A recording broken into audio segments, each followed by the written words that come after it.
канале БСТ время подводить итоги недели. Сделаем это вместе. Добрый вечер, я Альбина Хайруллина, и вот ключевые темы выпуска. Проснулась и увидела вот такое хамство. Автохамов поставят на место. Парковка на газоне может обойтись в 30 тысяч рублей. Надо, чтобы наказывали пропорционально причиняемому вреду. Штрафы есть, стоянок нет. Кто будет оформлять протоколы, куда платить, а главное, на что направят собранные средства? Без лицензии к колодцу не подходить. Закопаем колодец и не будем пользоваться водой, потому что финансово это будет затратно. Вода из скважин станет платной для садоводов и дачников. На какую глубину можно копать, сколько воды разрешено потреблять и что делать, если вместо грядок решил построить садовый дом. Ямы в приложении. Дорожный эксперт стал мобильным. Как заставить дорожников залатать дыры, не выходя из дома, и какой дается срок выровнять полотно. Я любое время могу помочь своим родной России. И вновь в строю. Ветераны начищают кители, вспоминают фронтовые истории. Канал БСТ готовит большой телемарафон. В прямом эфире парад Победы и шествие бессмертного полка. В его ряды только в Уфе встанут свыше 100 тысяч человек. Послушайте, что говорит Уфа-арена. Уфа-арена говорит «молодцы». Скандирующие «молодцы», трибуны болельщиков, бронза чемпионата и ордена за красивый финал конференции. Вообще это была лучшая награда, то, как вы бились. Салават Юлаев завершил сезон КХЛ. Что будет с бюджетом команды дальше и когда ждать трансферных новостей?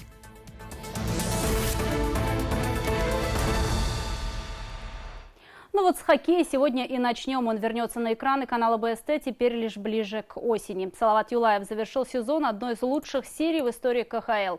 Игроки уфимской команды стали обладателями бронзовых медалей чемпионата. Трибуны Уфа-арены скандировали «молодцы».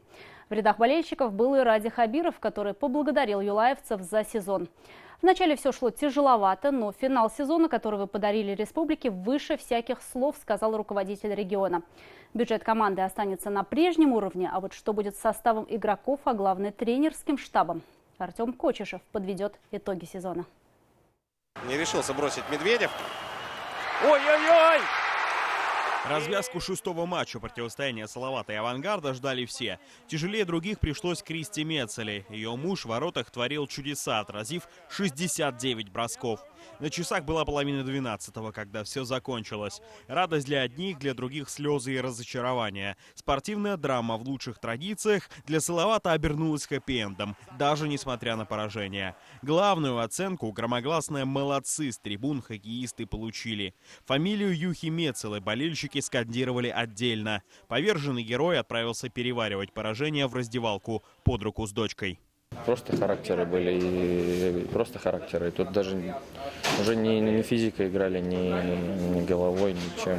Просто характерами играли. Мы сделали все, что могли. Наш вратарь был великолепен, у нас были шансы забить. Тяжелая серия получилась.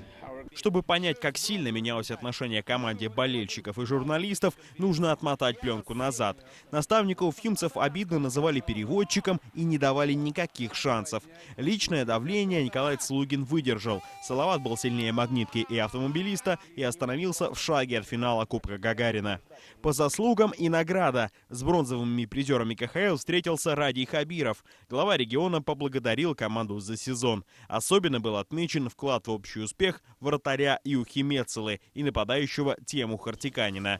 Голкипер был награжден орденом Салавата Юлаева, а форвард – орденом за заслуги перед Республикой Башкортостан. Тему Хартиканин к получению высшей государственной награды республики из рук Радия Хабирова шел не один год. 6 лет он сохраняет верность уфимскому клубу. Он лидер по количеству матчей и набранным очкам среди легионеров за всю историю.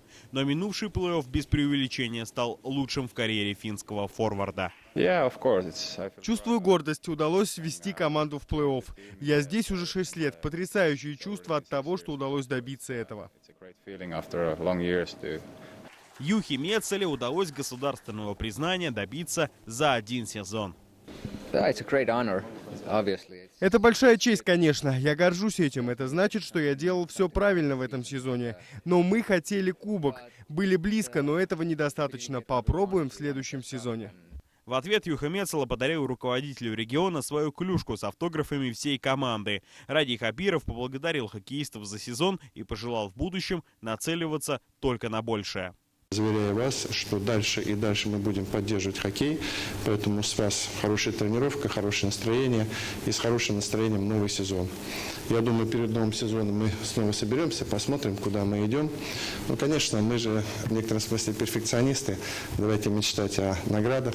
Успели завершение сезона игроки отметить и со своими болельщиками. В полном составе команда распределилась по фойе домашней арены. Гигантская очередь выстроилась за автографами к Юхе Мецеле, Николаю Цулыгину и Григорию Панину. Очень приятно то, что люди пришли вроде после сезона и рабочий день, после рабочего дня все равно здесь собрались, чтобы повидаться. В принципе, мы для этого играем, чтобы людям нравилось это, чтобы они получали от этого удовольствие. Поддержка была нереальная на трибунах, когда мы и домашние игры играли, и когда и выездные игры играли. Я думаю, так, наверное, можно уже сказать, то, что мы заслужили там своей игрой, то, что люди прониклись ей. Болельщики могли встретить хоккеистов в разных местах, от фирменного магазина до точек общепита. Антон Бурдасов и Павел Коледов играли в хоккей компьютерный. Общую атмосферу веселья разряжали разве что серьезные вопросы к Йонасу Кимпанину о продлении контракта. Плей-офф было очень много матчей, все было плотно, а выкладываться нужно было на 100% в каждом из них. Не было возможности обдумать. Я думаю, что в течение ближайших пары недель все станет известно. В завершении игроки и болельщики окончательно поменялись местами. Фанатов выпустили на лед, а вот хоккеисты участвовать в массовом катании не рискнули. До 30 апреля у всех игроков команды действующие контракты. Таким образом, первых серьезных трансферных новостей стоит ждать в первый день мая. Пока же от льда и коньков у игроков команды есть возможность немного передохнуть. В сеть облетело видео с командного мероприятия, где юлаевцы танцуют и веселятся. Лина Сумарк исполняет песню, изображая костылем Григория Панина микрофон. Своей игрой в минувшем сезоне игроки Салавата заслужили хороший отдых. Артем Кочешев, Айдар Шарипов, Эдуард Гайнанов. Итоги недели. Самой резонансной темой недели, пожалуй, стало принятие закона о запрете парковаться на газонах. Оживленные споры по этому поводу не утихают в соцсетях. Но что бы ни говорили и какие бы доводы ни приводили, что негде встать, парковок, пусть даже платных нет, штрафы платить придется до 30 тысяч рублей. Только в первый день вступления закона были пойманы с поличным свыше 500 нарушителей. Артур Шамсудинов отправился в один из таких рейдов. Картина из своего окна сегодня проснулась и увидела вот такое хамство. Этот автомобилист зашел слишком далеко, в буквальном смысле слова. Автохам припарковал свою иномарку прямо на придомовой территории. Не смутили ни газон, ни даже саженцы деревьев, оказавшиеся в итоге под колесами. Подобная наглость возмутила не только местных жителей, но и все интернет-сообщество. Вот этими такими же палками там загородил. А он эти палки вытащил и заехал. Именно на борьбу с такими автомобилистами и направлен новый закон о запрете парковаться на газонах. Уже в первый день его вступления инспекторы выявили свыше 500 нарушителей. Ходить далеко не надо. Машины ставят на детские и спортивные площадки и даже под линии электропередач. Нередко сотрудникам комиссии приходится вступать в ожесточенные споры с водителями, которые не всегда понимают, где этот самый газон начинается. Подождите, вот это вы называете газон? Да, это газон. А можно снять вот этот газон? Да. За парковку на газонах физлица должны будут выложить до 2000 рублей, должностные от 5 до 10, а юрлиц ждет самое суровое наказание – до 30 тысяч рублей. А вот депутат Госсобрания Александр Дегтев считает, что нужно устанавливать размер штрафа прямо пропорционально габаритам машины. Если гражданин на автобусе или на фуре заедет на газон, это максимум 5000 рублей, а если такое же правонарушение, например, на маленьком автомобиле совершит бухгалтер предприятия, то она может быть оштрафована на 30 или на 50 тысяч рублей. А многие водители уже не в шутку предлагают ввести штрафы за отсутствие парковочных мест. Ведь, по сути, у них забрали еще одну возможность легально поставить свой автомобиль, не предложив при этом альтернативы. Надо дополнительно создавать парковочные места, автостоянки, строить дома, людям негде парковаться. Для этого они стоят и на газонах, во дворах, на тротуаре. По мнению общественника Вадима Белякова, закон подстегнет местных жителей объединяться и самим взяться за благоустройство своих территорий, в том числе по созданию парковок. Но все же главная цель нововведения – сделать республику чище. У нас в городе и газонов нормальных нету, и они не появятся. И, соответственно, та же самая пыль, которая вот там, пройтись по нашему городу, да, вон все ботинки в пыли. В законе прописано, что понимать под озелененной территорией. Это поверхность, покрытая травянистой, цветочной или древесно-кустарниковой растительностью, а также имеющая ограничения в виде бортового камня или граничащая с твердым покрытием дорог. Определение достаточно размытое. Многие пользователи соцсетей уже задались вопросом, как отличить газон от парковки, например, на этих фотографиях. Если водитель считает штраф ошибочным, правоту ему придется доказывать на заседании административной комиссии. Именно они будут выявлять нарушителей в ходе рейдов. Производится фотофиксация обязательно. После того, как на водителя составляется административный протокол, его приглашают на административную комиссию. Водителю оставляется уведомление на лобовое стекло. Если водитель на заседание не придет, дело рассмотрят без его участия и, скорее всего, не в его пользу. Впрочем, есть и более быстрый механизм наложения штрафа.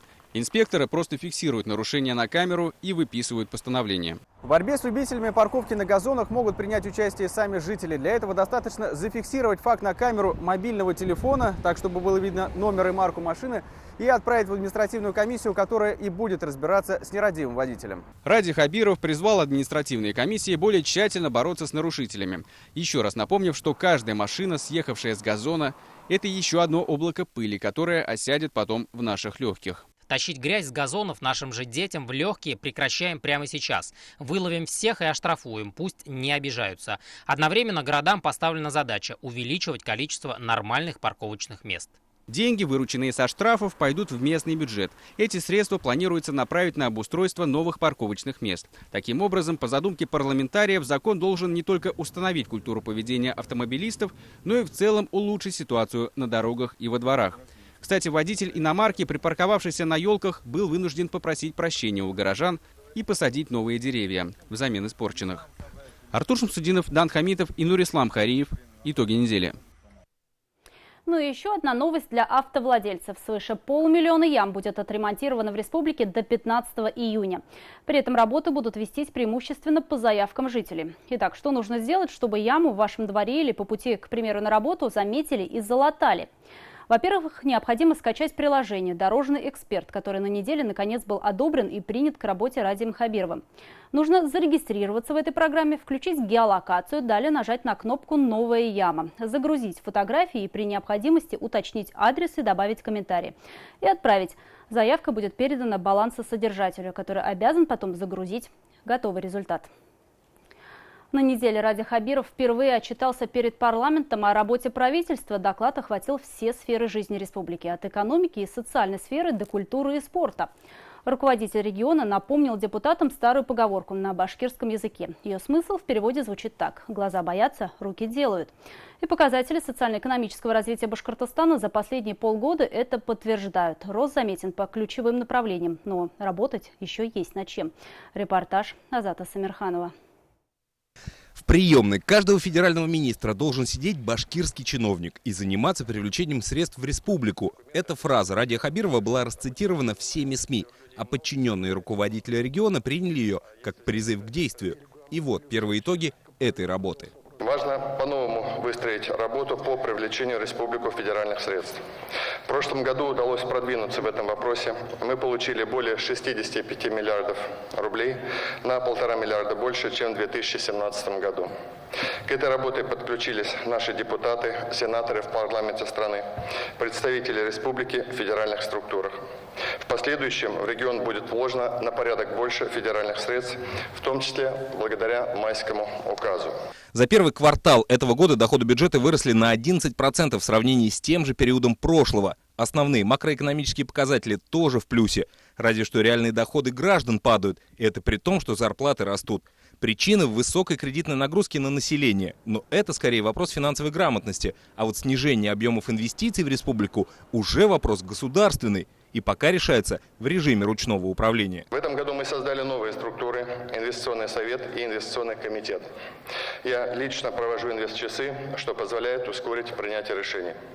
С ноября рассмотрено более 50 проектов общей стоимостью капиталовложений возможных 170 миллиардов рублей. Очень важно, что запустили работу инвестчасов на местах.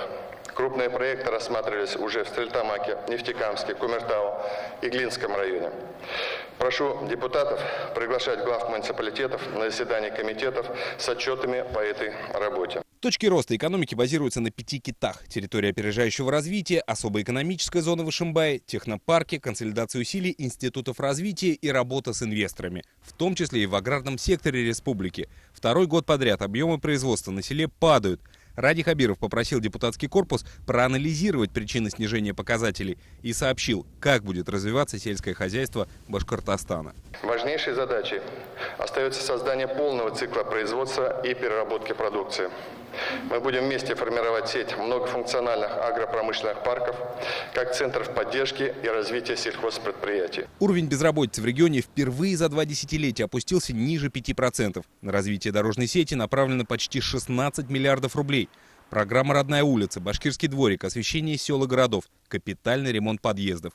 Все эти направления работы правительства направлены на улучшение качества жизни жителей республики и подкреплены финансированием из бюджетов всех уровней.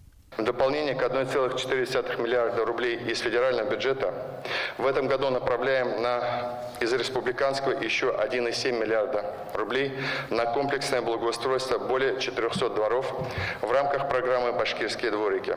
В этом году впервые в республике стартовала программа по комплексному ремонту подъездов. А это ни много ни мало 4000 подъездов. На эти цели из бюджета выделено более 880 миллионов рублей. Всего же в ближайшие 6 лет на развитие городов и сел Башкортостана будет направлено 175 миллиардов рублей, из которых 45 – это деньги инвесторов. Перспективы большие. Главное не сбавлять темпы работы, призвал депутатов руководитель республики.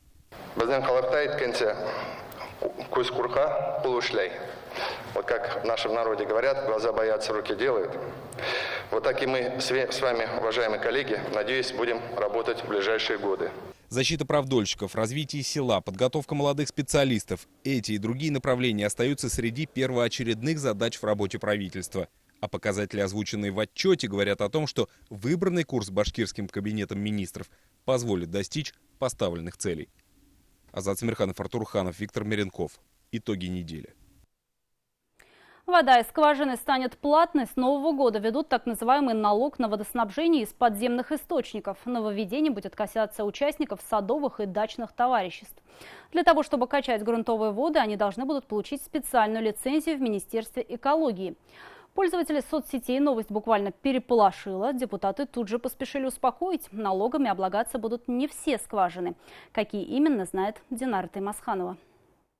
На рынок везут то, что они быстрее вырастили, а чтобы вырастить, значит, они химикатами кормят. Поэтому помидоры и огурцы семья Резяповых ест только со своей грядки. Уже больше 30 лет, все лето, и до первых морозов они проводят в саду. Дачный сезон открывают с уборки и подключения воды. На участке свой колодец. Только вот теперь пенсионеры обеспокоены, что натуральные продукты им влетят в копеечку. На Западе, допустим, люди на пенсию выходят, они по миру гуляют. А мы вот здесь вот выращиваем огурцы, помидоры, чтобы легче нам было прожить весь год.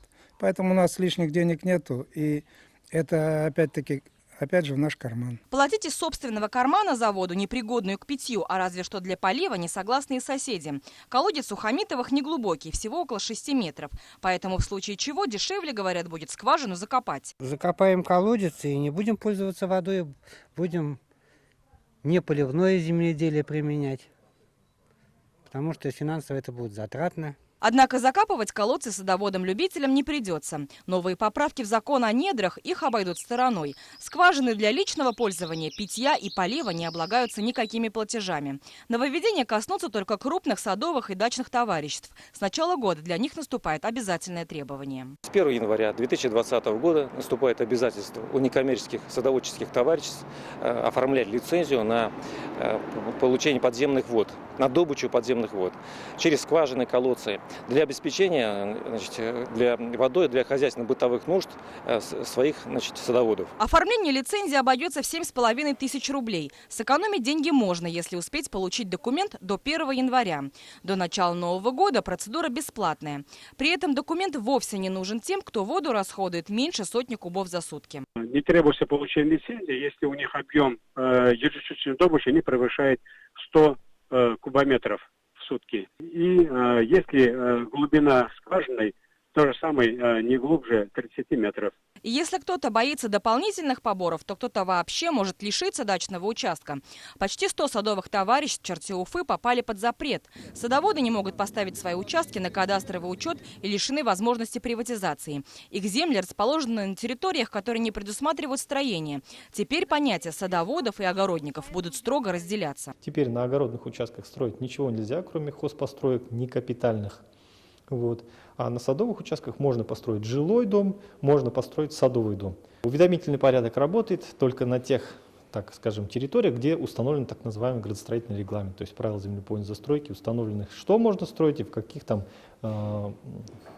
параметрах. Однако многие дачи в городе были возведены задолго до принятия правил землепользования и застройки. Сейчас на сайте городской мэрии запущено открытое обсуждение, где садоводы могут сами повлиять на ситуацию. А что касается воды, владельцам своих скважин за будущий урожай можно не беспокоиться. Поливать грядки можно без документов. Динара Таймасханова, Ильнур Юмагулов. Итоги недели.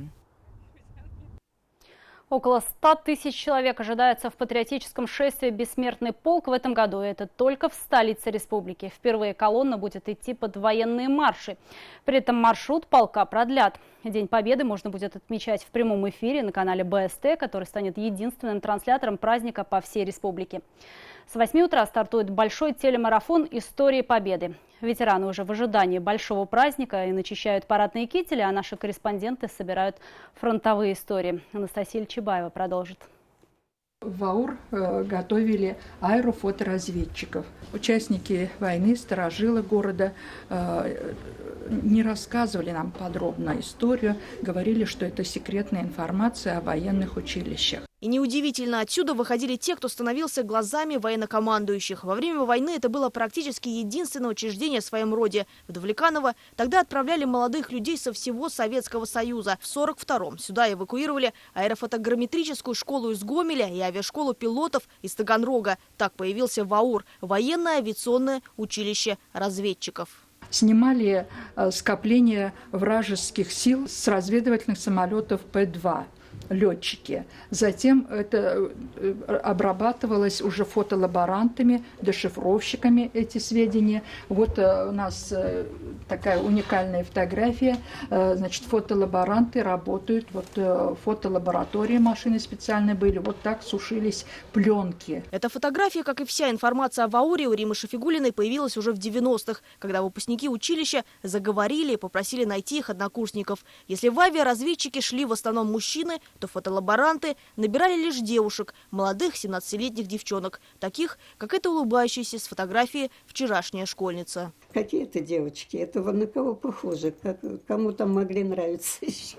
Кирзовые сапоги больше на 5 размеров, грубая военная форма и ППШ в руках. За плечами Тамары Казаковой 3 месяца учебы. Впереди аэрофотослужба воздушной армии. На груди словно карта весь боевой путь. Сначала в Смоленске, затем освобождение Беларуси, Польша, Литва, Кёнигсберг. В своей фотолаборатории они с подругами спешили передать полученные от летчиков данные руководству. И даже под бомбежками не смели бежать в укрытие.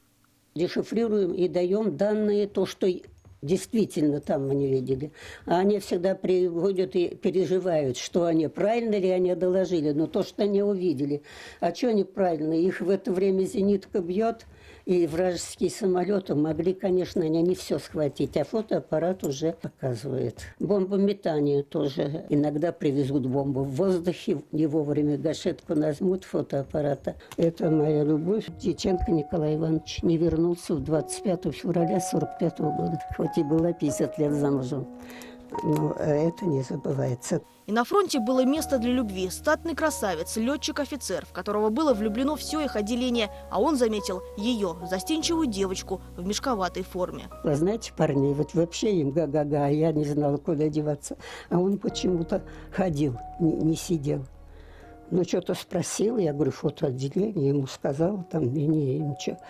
А вечером у них рядом столовая, зашел к нам в землянку без всякого. Познакомились, вот так познакомились. Усы. Эти усы, я ему говорила, когда сбреешь усы? А он говорит, когда сына мне родишь? Я говорю, ну еще это когда будет война кончится, надо замуж выйти. Сын у них так и не появился. Офицер Детенко погиб за 2 месяца до победы, не вернувшись с вылета. МиГ-21. Скорость 2400 км в час. В 92 года он с легкостью читает с расстояния в 10 метров и утверждает, если Родина позовет, то хоть сейчас готов встать на защиту. Его боевая машина не этот крылатый красавец, а легендарный Т-34, на котором Габдраов-Гореев добрался до Польши. 17-летним мальчишкой он попал на фронт. Впервые увидев танк, решил, на нем он и будет очищать родную землю от фашистов. Сейчас его боевая машина – это легковое авто, 75 лет за рулем. Но навыки управления танком, говорит, не забыл. И как ребенок мечтает, что, может быть, в этом году ему помогут исполнить его мечту – вновь сесть на место механика-водителя. А ведь когда-то его первый боевой выезд мог стать последним. Во время марш-броска он остановил танк, чтобы убрать с дороги раненого человека без приказа командира. Он повернулся, пошел туда. Он застрелил его, да. Это был немец. Вот, подошел, мне поставил в лоб пистолет. Если ты без моего разрешения остановку сделаешь, я тебя тоже вот так же, как я тут сделаю. Приседание делаешь. Ну, это приседаешь.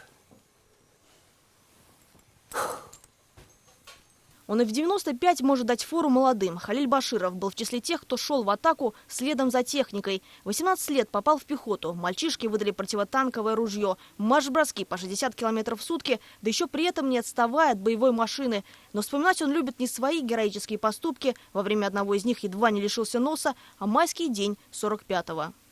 Немецкий пограничник бежит. Гитлер капут, война капут, обнимаются. И тут пошло.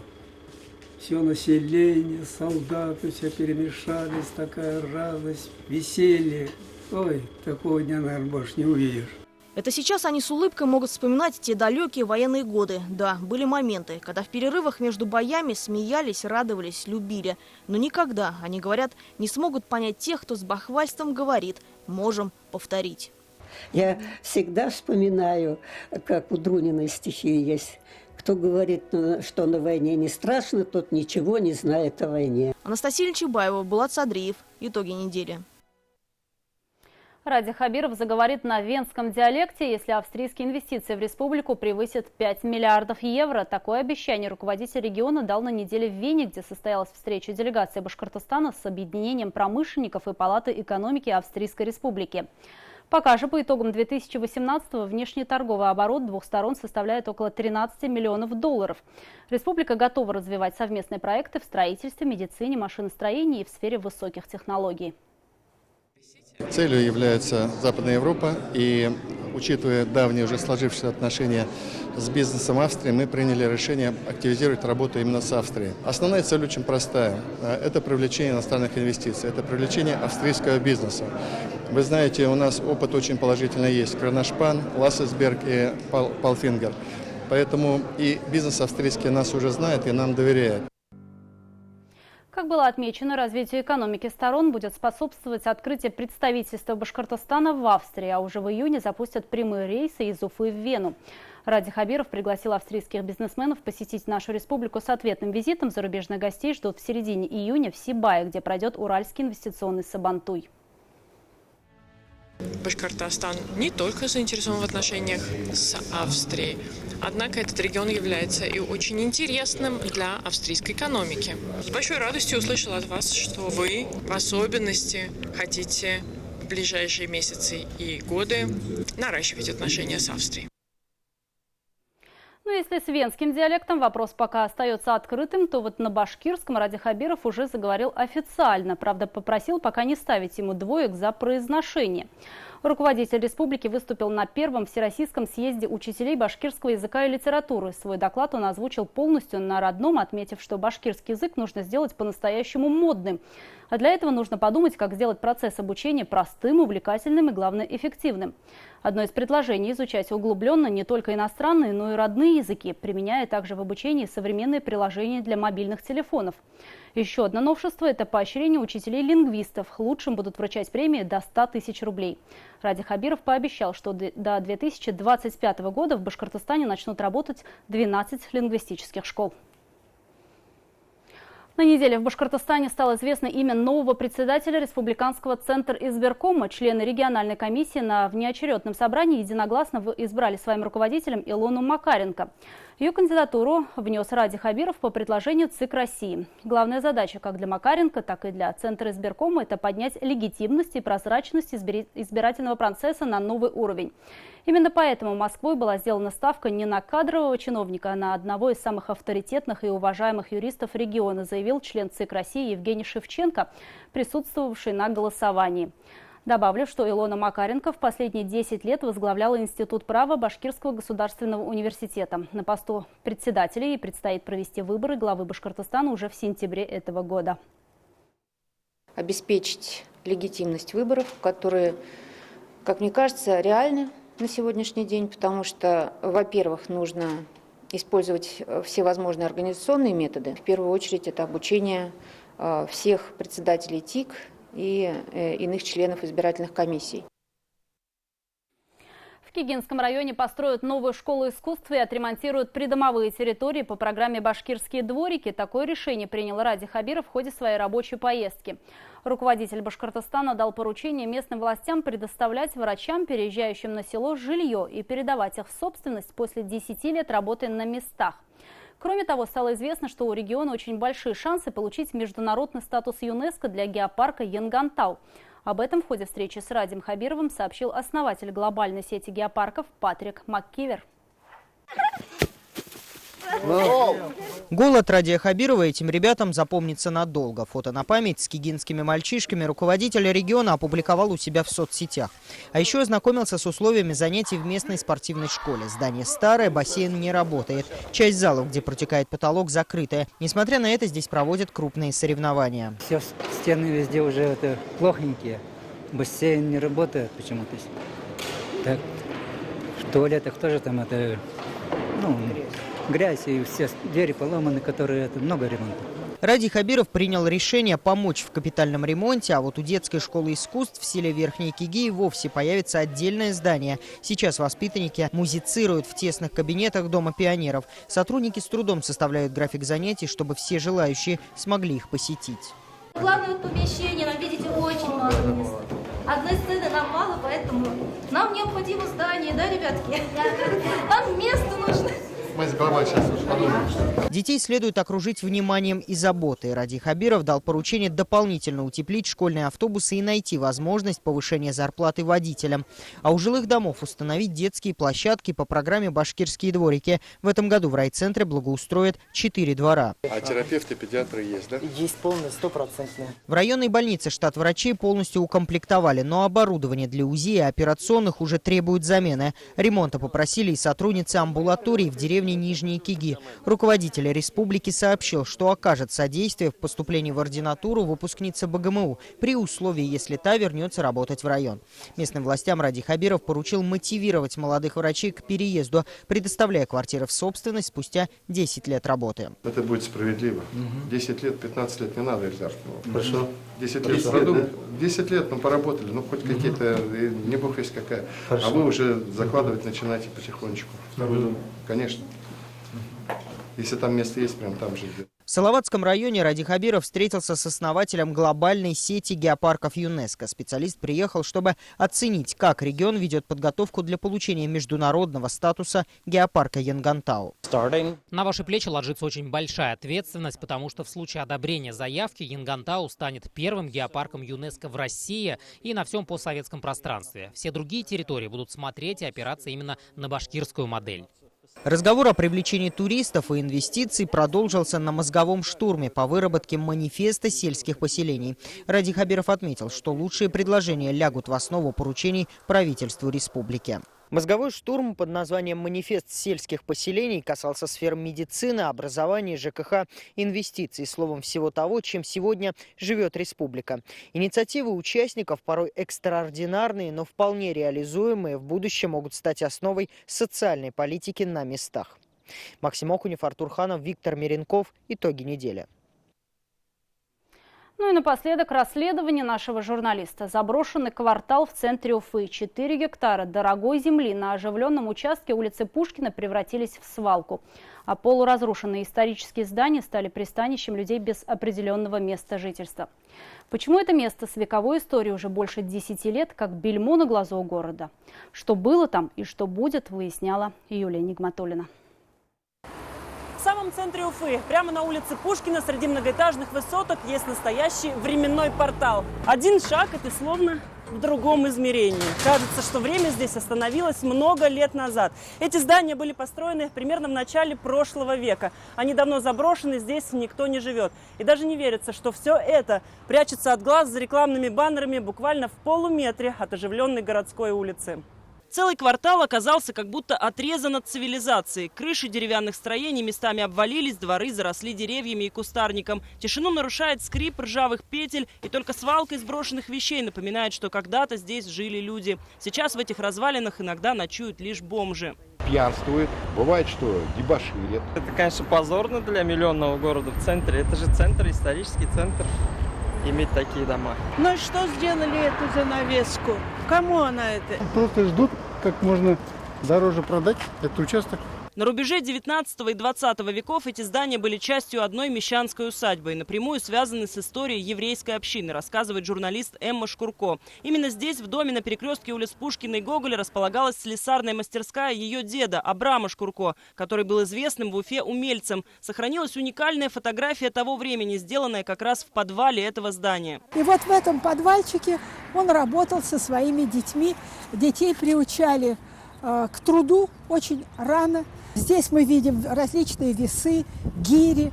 Мой дед, вот этот богатырь с такой роскошной бородой, когда под Уфой на одной из церквей долго не удерживался крест, к нему пришли православные люди и попросили укрепить. Они сказали: мы не смотрим, кто ты по вере, ты мастер, а для нас это главное. Если бы эти старинные здания были отреставрированы вместе, они могли бы сохранить атмосферу эпохи, считают краеведы. Однако у них нет статуса памятников культурного наследия. И за 10 лет после расселения строения разрушились настолько, что уже, скорее всего, не подлежат восстановлению. Место красивое, место дорогое, как было, так и сейчас есть место дорогое, это, к сожалению, так.